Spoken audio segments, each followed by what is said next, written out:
Bonjour à tous, soyez bénis. Je suis vraiment désolé avec le retard, mais il y avait un problème avec le son. Je ne sais pas qu'est-ce qui s'est passé, la table n'était pas bien réglée. J'aimerais partager avec vous un texte biblique pour commencer ce culte. Un texte biblique qu'on trouve, c'est un psaume, le psaume 66, versets 1 à 3, qui dit « Poussez vers Dieu des cris de joie, vous tous habitants de la terre, chantez sa gloire, honorez-le par vos louanges, parlez ainsi à Dieu, que tes actions sont imposantes. »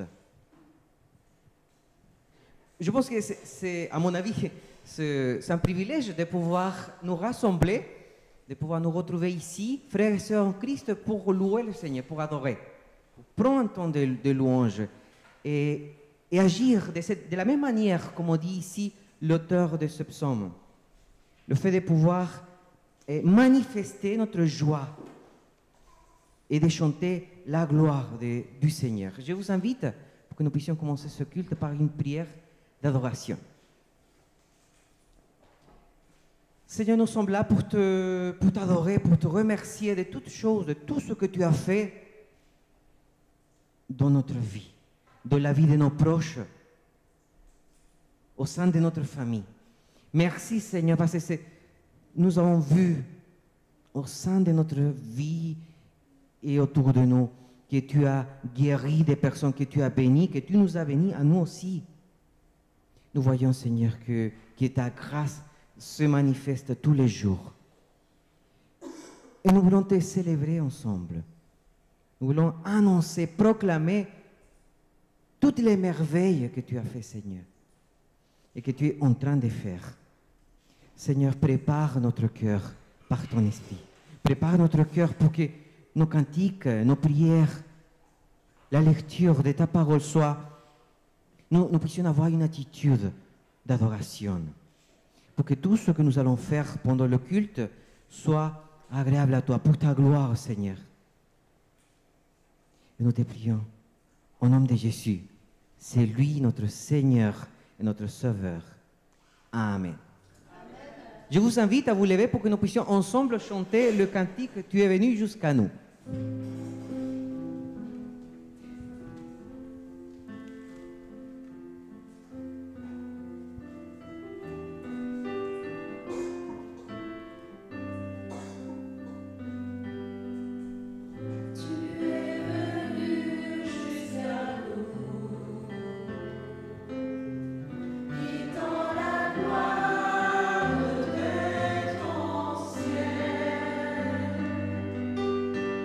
Tu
pouvez vous asseoir.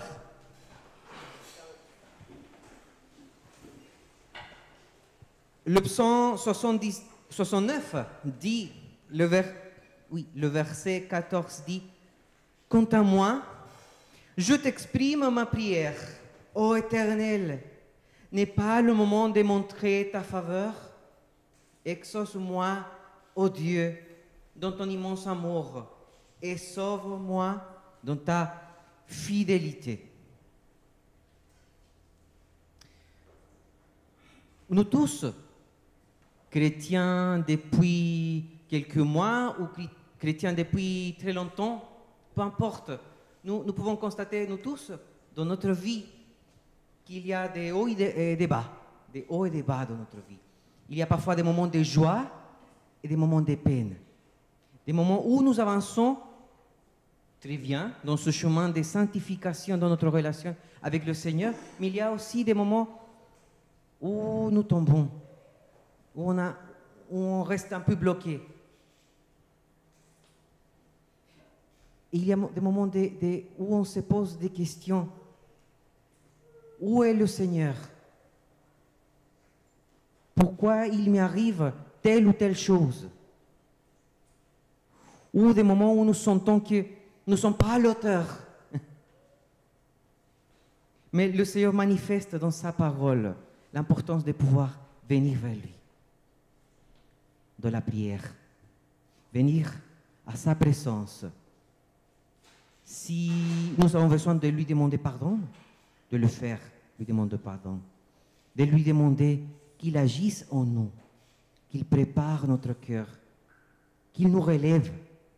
Et maintenant, on va prendre un temps de prière pour que nous puissions, si nous avons blessé des personnes, si nous avons commis des péchés, s'il y a des choses dans notre vie où nous voyons que nous nous sommes éloignés parfois de lui, pour lui demander pardon, de la confiance qu'il nous aime, parce que nous sommes ses enfants.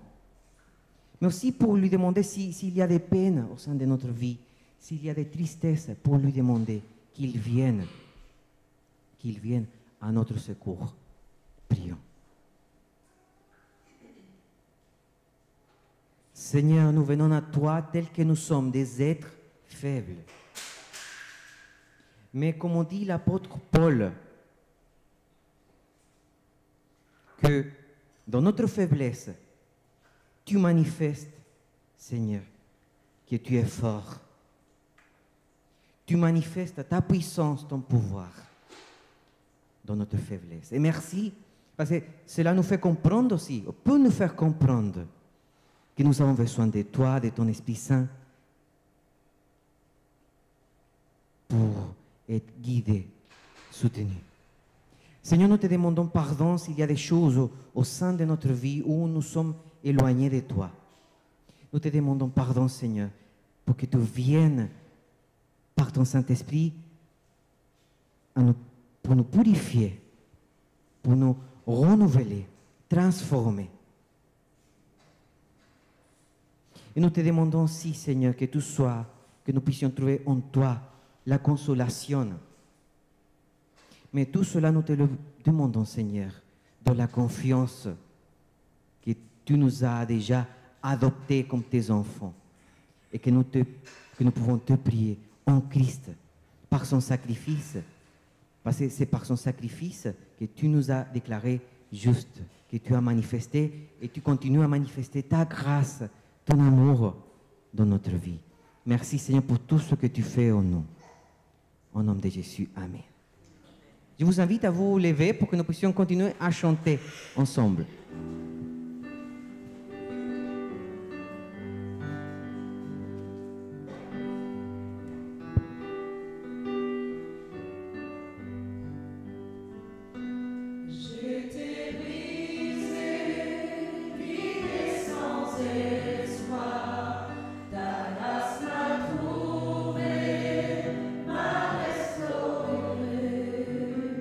Je n'ai rien à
Vous pourrez rester comme ça.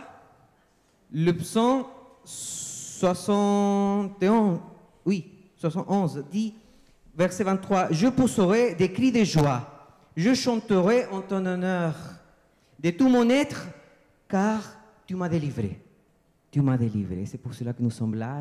Nous allons continuer à célébrer le Seigneur parce que c'est lui qui nous a délivrés. C'est lui qui a délivré notre vie de la puissance du péché. Il nous a donné une nouvelle vie, une nouvelle statut enfant de Dieu. Une nouvelle vie qui est éternelle. Avec lui, en lui, dans sa présence. Nous allons continuer à chanter.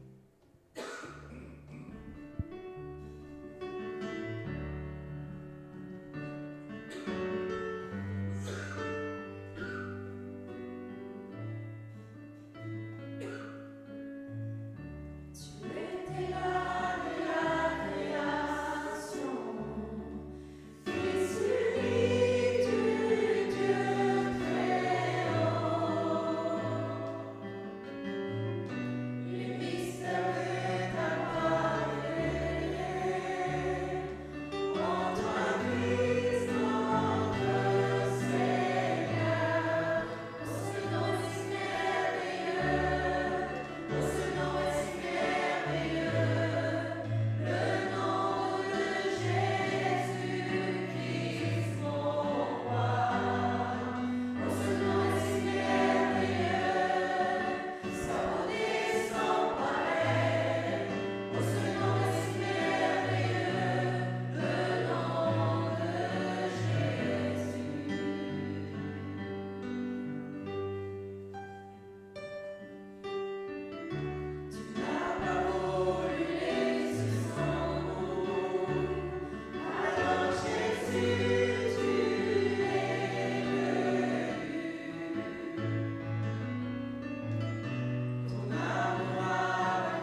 pouvez vous asseoir.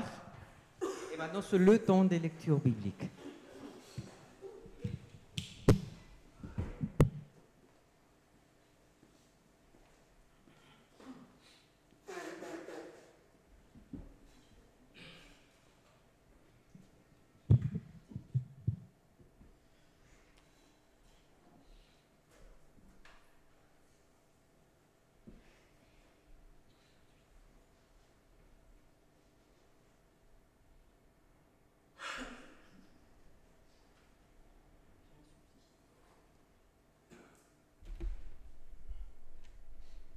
Excusez-moi.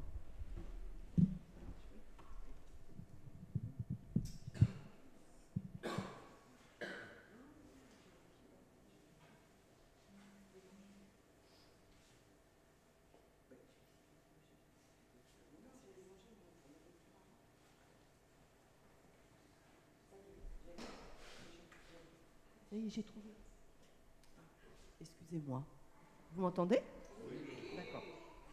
Donc, la première lecture, c'est dans Matthieu 1, 14 à 2, 2. Dimanche 5 novembre.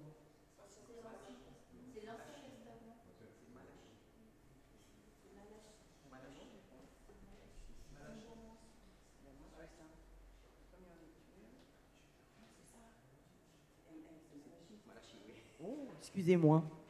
Excusez-moi. Bon, ouais. Lecture du livre du prophète Malachi. Je suis un grand roi, dit le Seigneur de l'univers, et mon nom inspire la crainte parmi les nations. Maintenant, prêtres, à vous cet avertissement. Si vous n'écoutez pas, si vous ne prenez pas à cœur de glorifier mon nom, dit le Seigneur de l'univers, j'enverrai sur vous la malédiction, je maudirai les bénédictions que vous prononcerez. Vous êtes écartés de la route, vous avez fait de la loi une occasion de chute pour la multitude. Vous avez détruit mon alliance avec mon serviteur Lévi, dit le Seigneur de l'univers. À mon tour, je vous ai méprisé, abaissé devant tout le peuple, puisque vous n'avez pas gardé mes chemins, mais agi avec partialité dans l'application de la loi. Et nous, n'avons pas tous un seul Père? N'est-ce pas un seul Dieu qui nous a créés? Pourquoi nous trahir les uns les autres, profanant ainsi l'alliance de nos pères? Maintenant, la deuxième lecture, au Thessaloniciens. Lecture de la première lettre de saint Paul, apôtre aux Thessaloniciens. Frères, nous avons été pleins de douceur avec vous, comme une mère qui entoure de soins ses nourrissons. Ayant pour vous une telle affection, nous aurions voulu vous donner non seulement l'évangile de Dieu, mais jusqu'à nos propres vies, car vous n'étiez devenus très chers. Vous vous rappelez, frères, nos peines, nos fatigues? C'est en travaillant nuit et jour pour n'être à la charge d'aucun d'entre vous que nous avons annoncé l'évangile de Dieu. Et voici pourquoi nous ne cessons de rendre grâce à Dieu. Quand vous avez reçu la parole de Dieu que nous faisions entendre, vous l'avez accueillie pour ce qu'elle était réellement, non pas une parole d'homme, mais la parole de Dieu qui est à l'œuvre en vous, les croyants. Et maintenant, nous nous levons pour accueillir la parole de Dieu, l'Évangile. L'Évangile de Jésus-Christ selon saint Matthieu. En ce temps-là, Jésus s'adressa aux foules et à ses disciples et il déclara: les scribes et les pharisiens enseignent dans la chair de Moïse. Donc, tout ce qu'ils peuvent vous dire, faites-le et observez-le. Mais n'agissez pas d'après leurs actes, car ils disent et ne font pas. Ils attachent de pesants fardeaux, difficiles à porter, et ils en chargent les épaules des gens. Mais eux-mêmes ne veulent pas les remuer du doigt. Toutes leurs actions, ils les font pour être remarqués des gens. Ils élargissent leurs phylactères, ils rallongent leurs franges, ils aiment les places d'honneur dans les dîners, les sièges d'honneur dans les synagogues et les salutations sur les places publiques. Ils aiment recevoir des gens le titre de rabbi. Pour vous, ne vous faites pas donner le titre de rabbi, car vous n'avez qu'un seul maître pour vous enseigner, et vous êtes tous frères. Ne donnez à personne sur terre le nom de Père, car vous n'avez qu'un seul Père, celui qui est aux cieux. Ne vous faites pas non plus donner le titre de maître, car vous n'avez qu'un seul maître, le Christ, le plus grand parmi vous, sera votre serviteur, qui s'élèvera, sera abaissé, qui s'abaissera, sera élevé. Merci. Vous pouvez vous asseoir.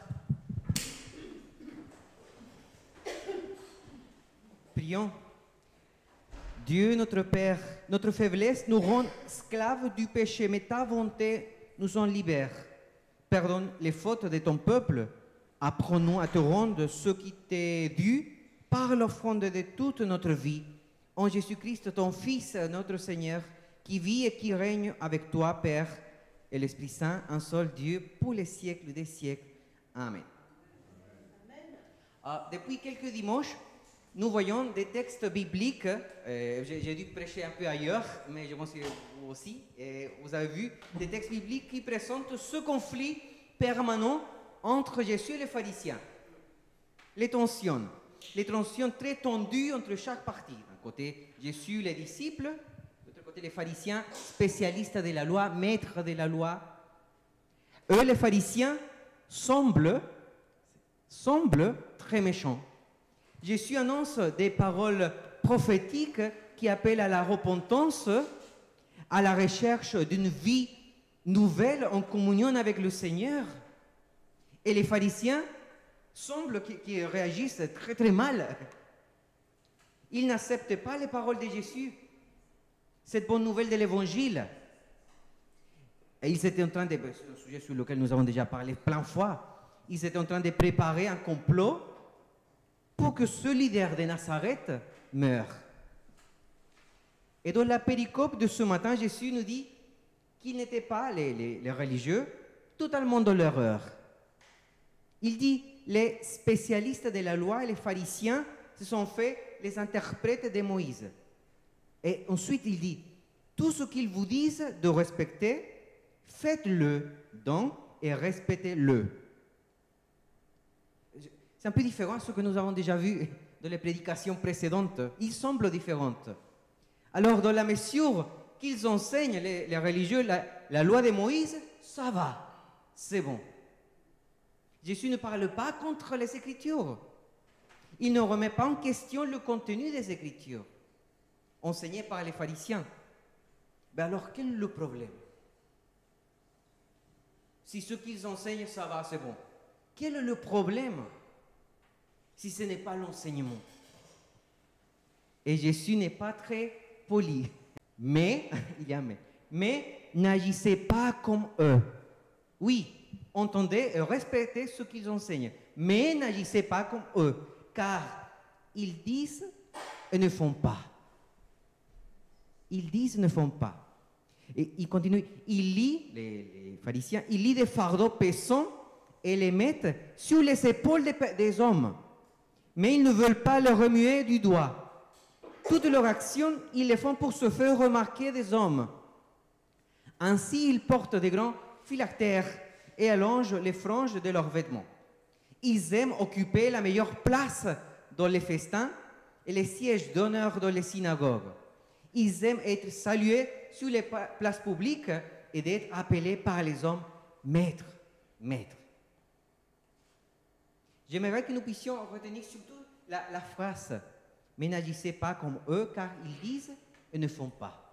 Ça, c'est la phrase clé pour comprendre quelle est la critique de Jésus, de la part de Jésus. Et ce verset, cette phrase, me rappelle un texte biblique de l'épître de Jacques, qu'on voit à la fin de la Bible. Et ce texte, on le trouve dans au chapitre 1, versets 22 à 24, qui dit « Mettez en pratique la parole et ne vous contentez pas de l'écouter en vous trompant vous-même par des faux raisonnements. En effet, si quelqu'un écoute la parole et ne la met pas en pratique, il ressemble à un homme qui regarde son visage dans un miroir et qui, après s'être observé, s'en va et oublie aussitôt comment il était. » Finalement, le problème est un problème grave des pharisiens et des spécialistes de la loi, c'est le même qui est abordé par l'épître de Jacques.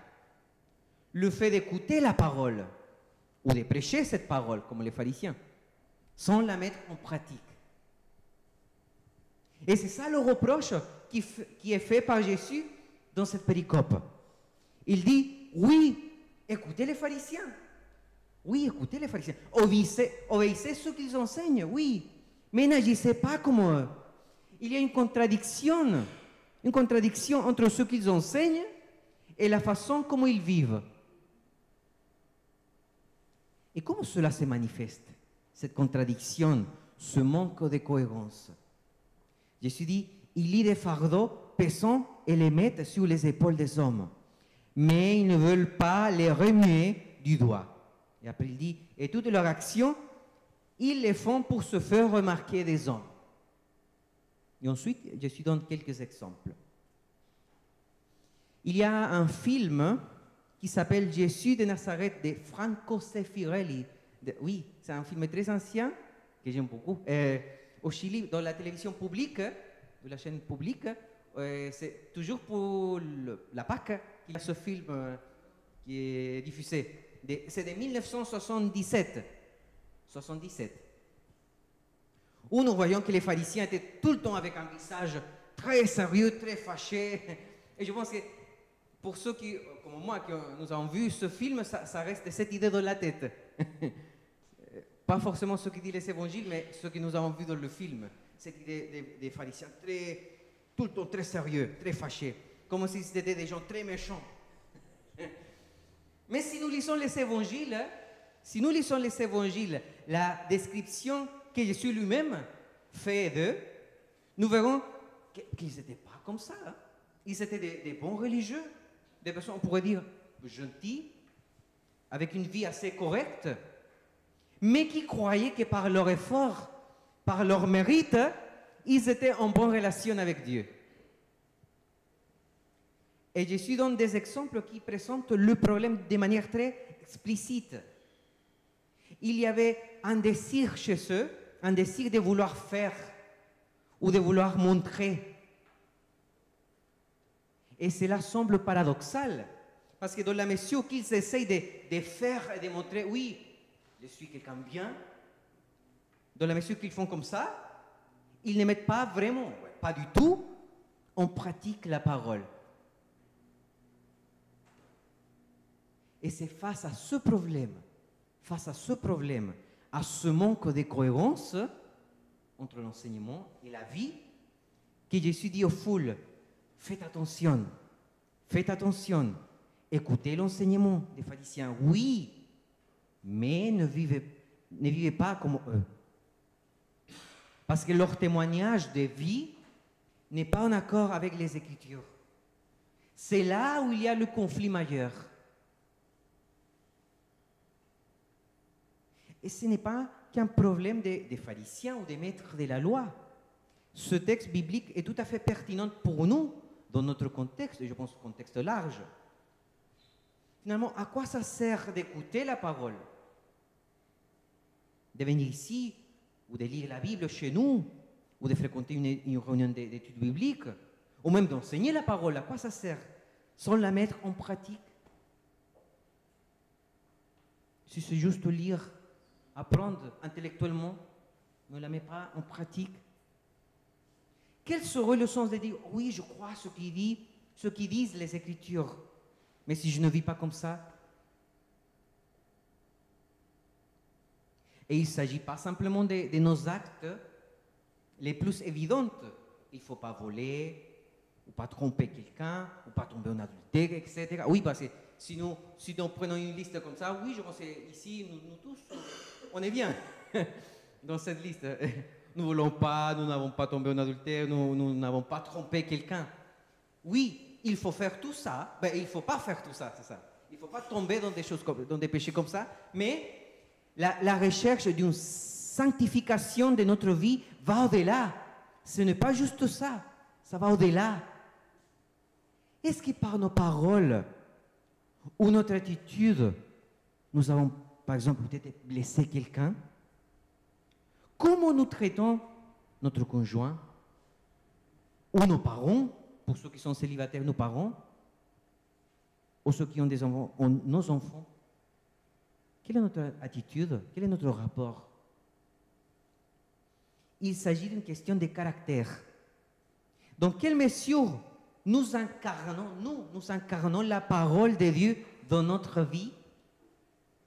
Est-ce que notre caractère est constamment, parce qu'ici on ne peut pas dire oui, j'ai 20 sur 20 dans mon caractère. Non, nous sommes dans ce chemin. Mais est-ce que notre caractère est constamment façonné par la parole de Dieu, en lien avec l'action et la puissance de l'Esprit? Parce que c'est un chemin, un processus. Mais il ne faut pas tomber dans l'erreur des pharisiens de penser qu'il s'agit de faire et faire pour être aimé par Dieu. Non. Mais s'il est déjà venu à notre vie, s'il nous a déjà réconciliés avec Jésus, avec le Père, la conséquence naturelle, le résultat, la réaction devait être le fait d'être transformé d'une manière permanente. Que la réaction en nous à l'amour de Dieu soit le fait que nous puissions avancer dans ce chemin de sanctification, qui soit le résultat, la cohérence entre notre foi en Christ et nos actes.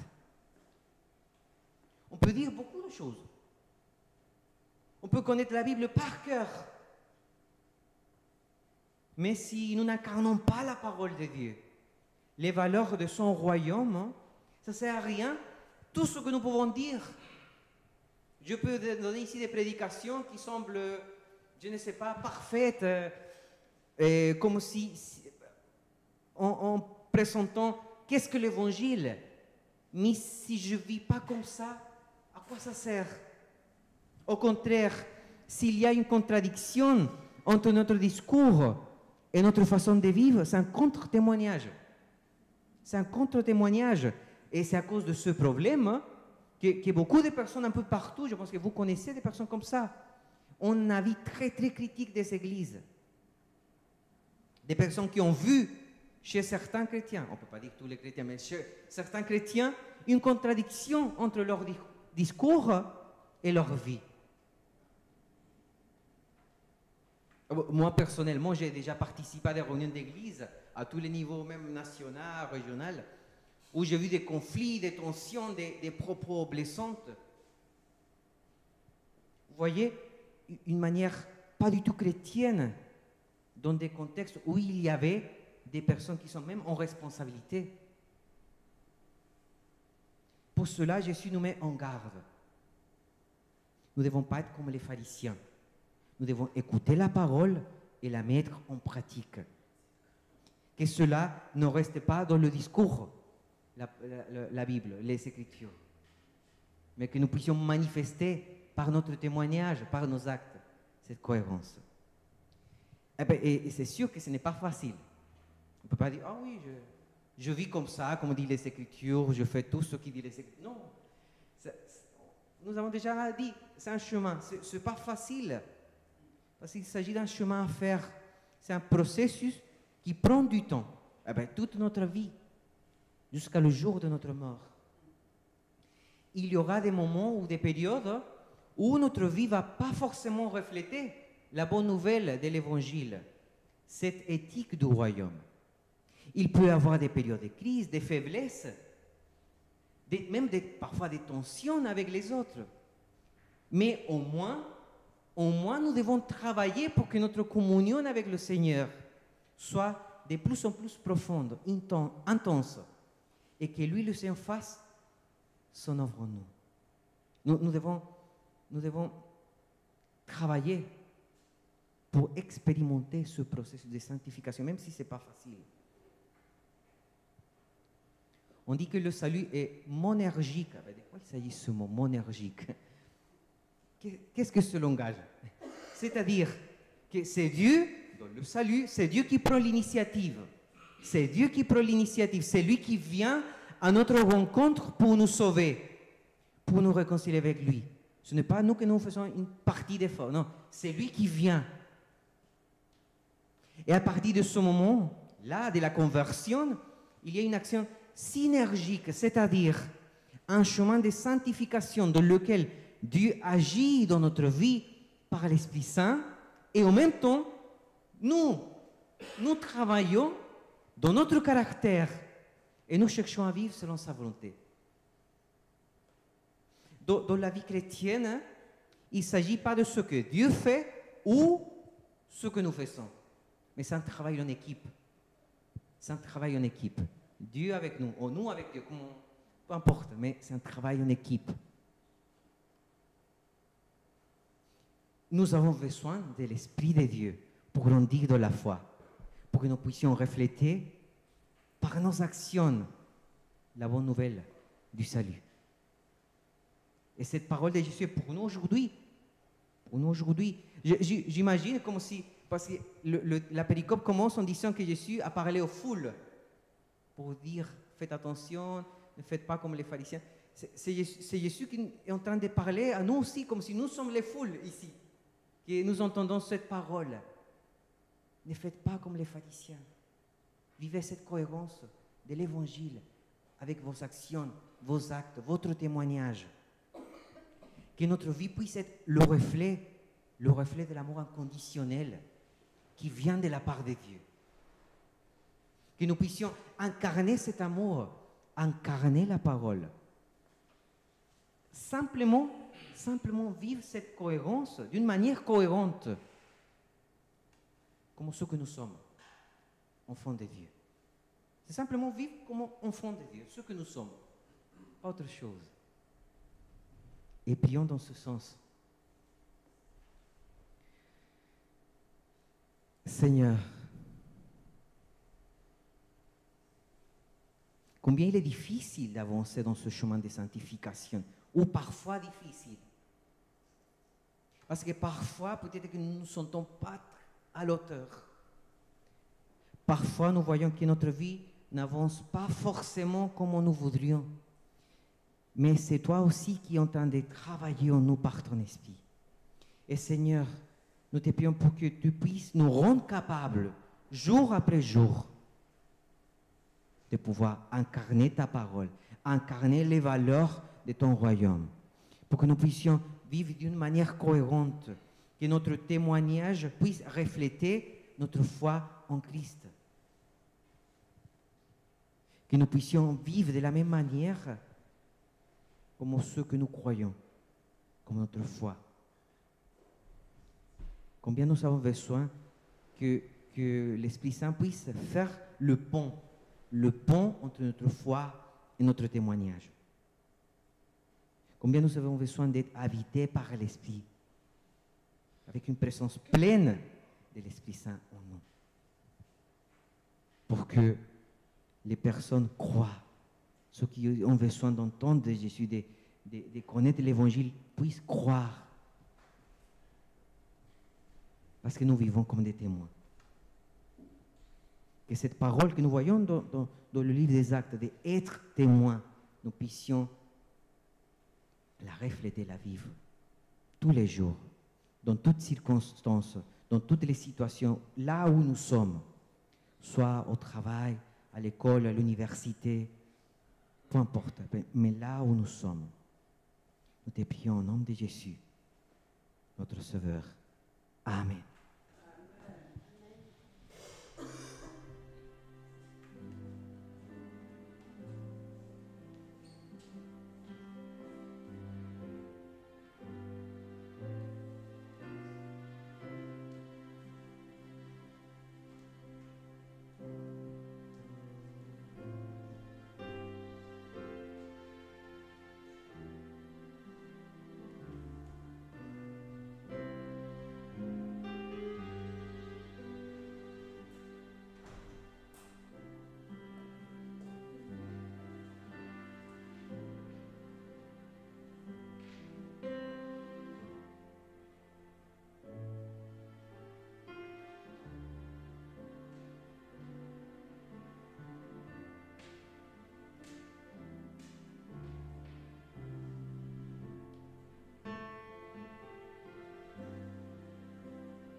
vous invite à vous lever pour que nous puissions ensemble confesser notre foi.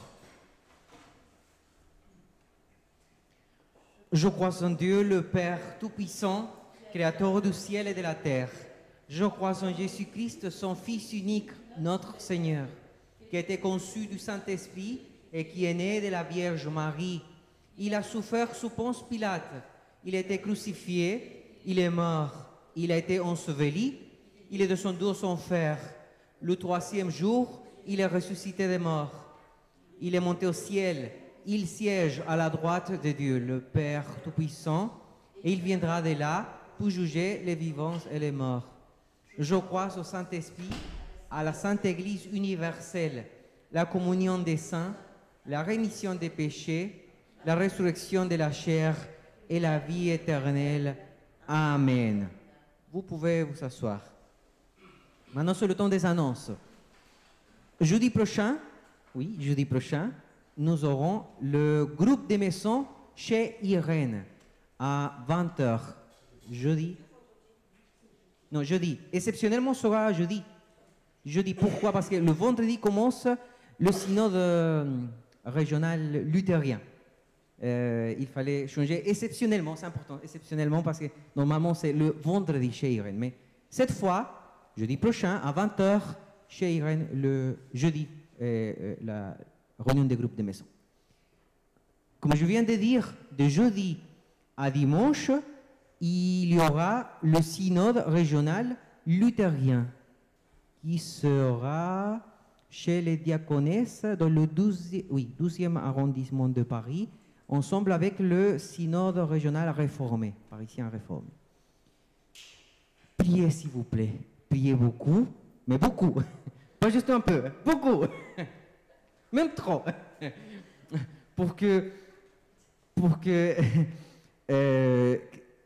pourquoi? Parce que ce n'est pas un problème de synode régional, c'est un peu le problème de l'Église institutionnelle partout dans le monde.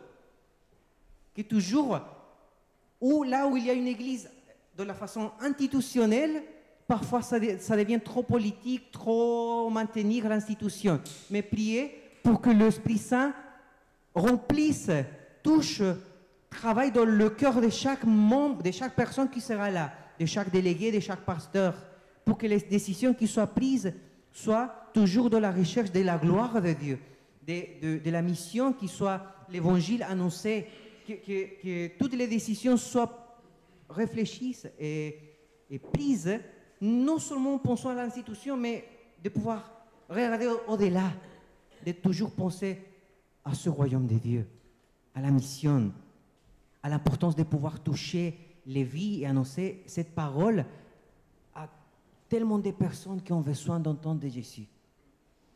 Que ça ne devienne pas les affaires d'une institution, mais le corps de Christ réuni pour prendre des décisions, toujours dans la recherche de sa volonté, non de la nôtre. D'accord? S'il vous plaît, priez beaucoup pour cette réunion. Et maintenant, c'est le temps des offrandes. Le temps des offrandes.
Prions. Seigneur, maintenant c'est le moment aussi pour te remercier de tout ce que tu nous donnes, de toutes les bénédictions qui viennent de ta part. Il ne s'agit pas seulement de bénédictions spirituelles, mais aussi matérielles. Et merci Seigneur, parce que c'est toi qui nous accordes l'opportunité, le privilège de pouvoir apporter à la vie de la paroisse. Nous te prions Seigneur pour que les moyens, les ressources financières de la paroisse soient bénis par toi et multipliés par toi pour l'annonce de ton royaume. Au nom du Christ. Amen.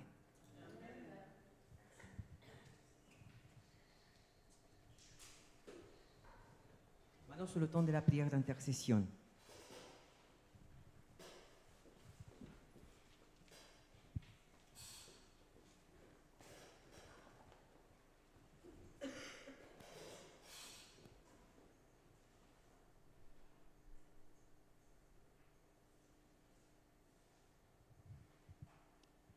Nous prions en communion avec tous les peuples du monde entier.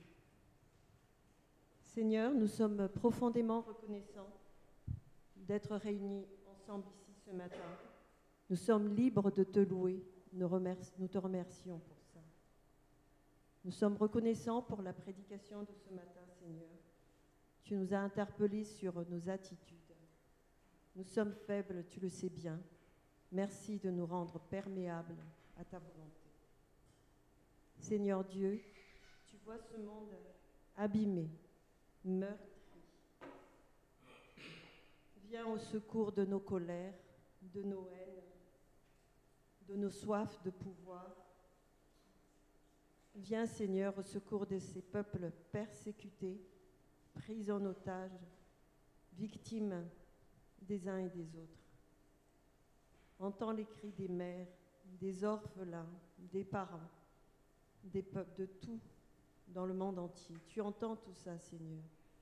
Tu n'es pas insensible à tout ça. Nous ne pouvons rien faire sans toi. Viens au secours, viens à notre secours, Seigneur. Nous te prions aussi, Seigneur, pour nos malades. Nous pensons à Malala. Nous pensons, Seigneur, à Arnaud et Anna. Nous pensons à Jean-Pierre, à Stéphane, à Simone et Josias, à Laura, à Marie-Joëlle, à Christian, à Kim, Emmanuel. Seigneur notre Dieu, nous pensons à d'autres personnes que nous portons dans nos cœurs et à celles qui n'ont pas pu venir ici ou à celles qui sont loin et qui sont malades, qui sont seules, qui ont besoin de ta présence. Seigneur, nous sommes limités, mais toi, tu n'es pas limité. Tu peux être partout, en tout temps. Merci pour ton Esprit Saint qui touche chacun d'entre nous, pour nous consoler, pour nous conforter. Seigneur notre Dieu. Merci pour nos dirigeants. Merci de leur donner ta sagesse et que seule ta sagesse soit écoutée. Merci Seigneur.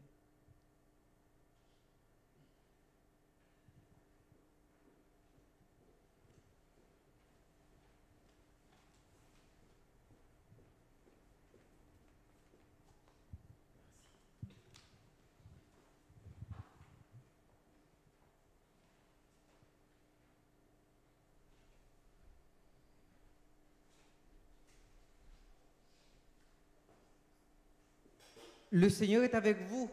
Le Seigneur est avec toi. Élevons nos cœurs. Nous les élevons vers le Seigneur. Rendons grâce au Seigneur notre Dieu. Prions. Seigneur, nous sommes tellement reconnaissants de tout ce que tu fais en nous, pour nous, mais toujours pour nous adresser, pour adresser notre regard à ta gloire. Seigneur, c'est toi qui es le créateur de l'univers, c'est toi qui as fait toutes choses. Tu es tellement grand, merveilleux, comme nous présentent les psaumes. Et en même temps, tu nous as adoptés et nous pouvons dire Père, non seulement Seigneur, mais aussi Père, Père céleste, qui nous aime tellement qu'il a donné son Fils unique pour que nous puissions avoir la vie éternelle. Et c'est cela que nous sommes en train de proclamer maintenant, que nous participons à la Sainte Seine. Et dans cette prière, nous voudrions aussi, Seigneur, demander que la présence de ton Esprit Saint soit ici d'une manière toute particulière, pour que nous soyons par le pain et le vin nourris par toi, nourris et fortifiés dans notre foi, que notre foi puisse grandir, augmenter, prendre toute la place de notre vie. Seigneur, s'il y a des personnes qui sont venues tristes ce matin, des personnes qui sont venues découragées, que tu puisses, Seigneur, même pendant la Sainte Seine, leur encourager, leur relever. Seigneur, s'il y a ceux et celles qui sont venus dans la joie ce matin, qu'ils puissent toujours être reconnaissants de que la joie, le bonheur, le vrai bonheur vient de toi. Pas d'autre chose, mais de toi, Seigneur.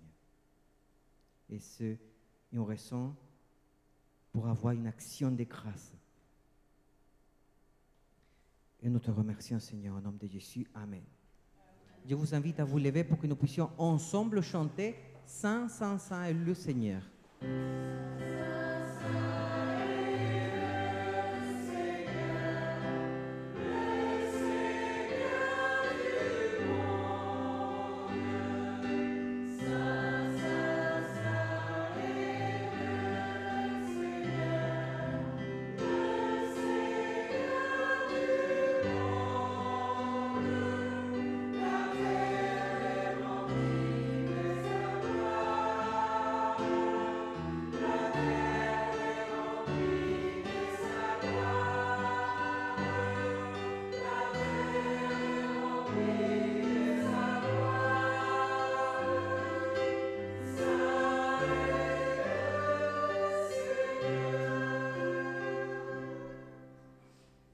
L'évangile de Matthieu, le chapitre 26, versets 26 à 29 dit: au cours du repas, Jésus prit du pain, puis après avoir prononcé la prière de reconnaissance, il le partagea en morceaux, puis il le donna à ses disciples en disant: prenez, mangez, ceci est mon corps. Ensuite, il prit une coupe et après avoir remercié Dieu, il la leur donna en disant: buvez-en tous. Ceci est mon sang par lequel est scellée l'alliance. Il va être versé pour beaucoup d'hommes, afin que leurs péchés soient pardonnés. Je vous le déclare, désormais, je ne boirai plus du fruit de la vigne jusqu'au jour où je boirai le vin nouveau avec vous dans le royaume de mon Père. La vie chrétienne s'agit de ce que nous faisons et nous vivons ici, dans le temps présent, mais pas que.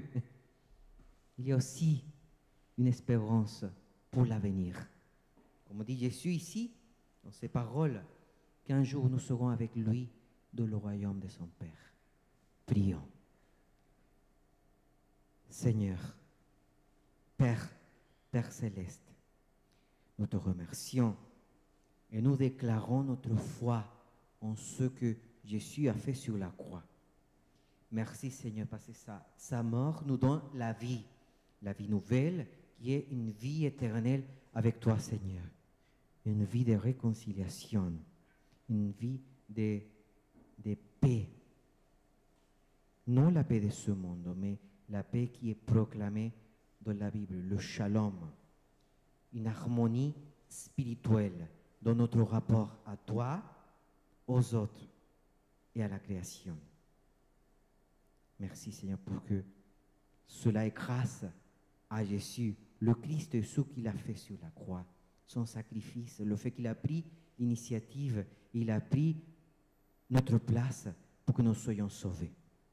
Et nous voudrions aussi dire ensemble cette prière que Jésus a enseignée à ses disciples, à nous aussi, disciples de lui. Notre Père qui es aux cieux, que ton nom soit sanctifié, que ton règne vienne, Que ta volonté soit faite sur la terre comme au ciel. Donne-nous aujourd'hui notre pain de ce jour. Pardonne-nous nos offenses, comme nous pardonnons aussi à ceux qui nous ont offensés. Ne nous laisse pas entrer en tentation, mais délivre-nous du mal, car c'est à toi qu'appartiennent le règne, la puissance et la gloire, pour les siècles des siècles. Amen. Le pain que nous rompons est communion au corps du Christ.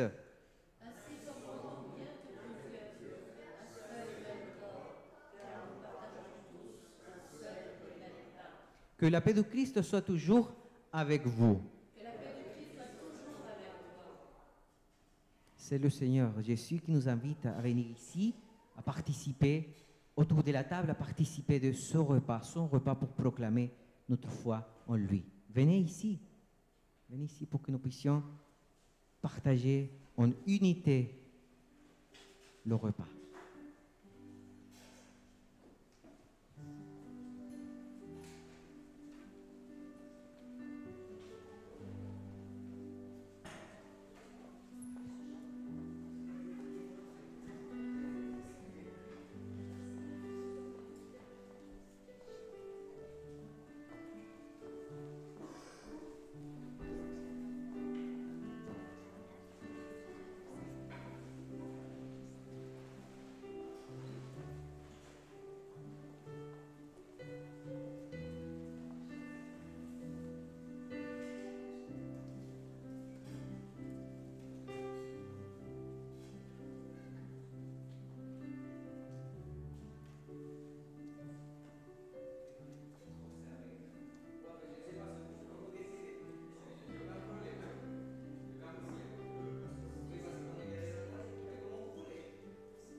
Peut-être que cela nous arrive parfois de nous sentir, nous, assez forts à l'auteur.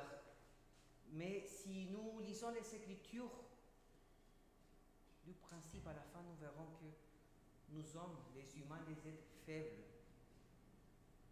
Face à Dieu, nous sommes faibles. Et c'est important de pouvoir le reconnaître, parce que si nous arrivons à le reconnaître, nous pouvons comprendre pourquoi Jésus est venu dans ce monde pour nous sauver. Et nous pouvons comprendre aussi que lui, c'est lui qui est venu pour nous restaurer, pour prendre soin de nous, pour guérir nos blessures spirituelles, émotionnelles, pour nous réconcilier avec le Père. Et c'est ça que nous sommes en train de proclamer, que nous croyons, que nous avons la foi en ce qu'il a fait sur la croix et ce qu'il est en train de faire dans notre vie tous les jours. Participons avec le pain.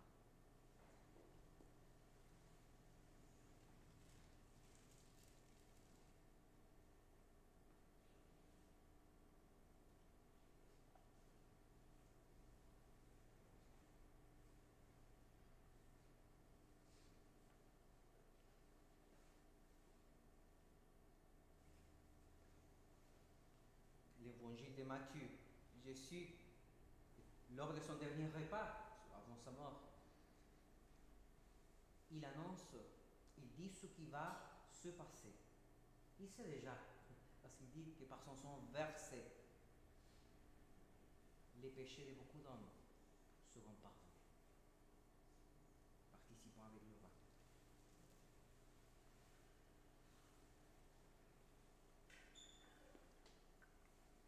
Prions. Seigneur Dieu de grâce, merci. Merci parce que c'est toi qui nous invites ici autour de la table pour pouvoir participer à la Sainte Seine. C'est toi qui es le maître, le hôte qui est là, Seigneur. Et merci parce que c'est par la grâce que tu nous invites. C'est par la grâce que nous pouvons venir ici et proclamer quelque chose qui ne vient pas naturellement de nous, mais c'est toi qui es venu avec, avec la foi qui est un cadeau de ta part. Seigneur, nous te prions dans le même sens de ce que nous avons entendu pendant la prédication, que nous puissions non seulement proclamer notre foi ou dire ou croire, mais que nous puissions vivre d'une manière cohérente avec notre foi. Que notre témoignage, que nos actions, nos actes puissent refléter, manifester notre foi en Jésus comme notre Sauveur. Que cette bonne nouvelle puisse se refléter dans notre vie, autour de nous. Seigneur, mais pour cela nous avons besoin que ton Esprit Saint renouvelle constamment notre vie. Au nom de Jésus, Amen. On va ramasser.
Restons debout.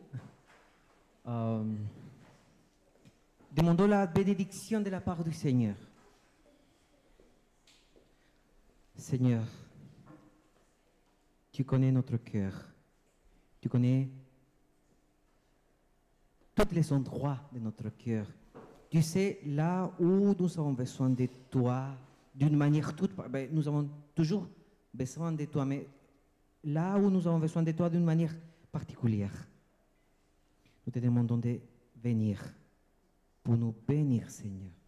Et nous te demandons, Seigneur, de venir à notre vie pendant cette semaine pour que tu puisses agir en nous, nous donner la sagesse, nous soutenir, nous guider, nous accompagner dans toutes les situations, nous accompagner toujours dans toutes les circonstances où nous serons. Et que la grâce de Christ, l'amour de Dieu le Père et la communion de l'Esprit Saint soient toujours avec nous, peuple de Dieu, famille de Dieu. Amen. Avant de chanter le dernier cantique, j'avais oublié pendant les annonces. Il y a le repas partagé mensuel, ici dans la salle paroissiale. Il y a déjà quelques personnes qui ont confirmé. Si vous n'avez pas confirmé, mais maintenant vous sentez le désir de rester, eh ben, c'est bien. Aucun problème. Si vous n'avez rien prévu d'apporter, c'est pas grave. On va s'arranger ici.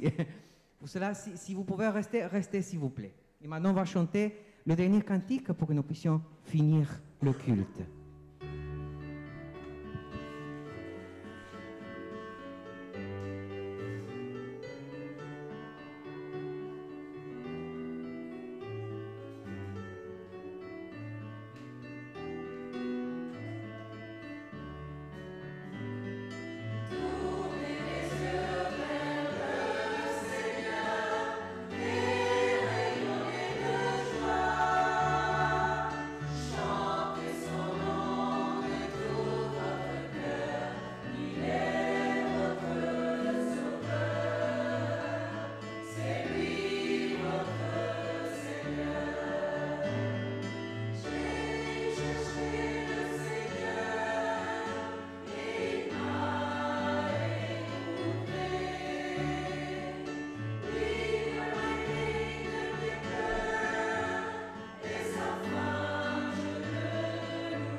Bon dimanche à tous, bonne semaine et soyez bénis.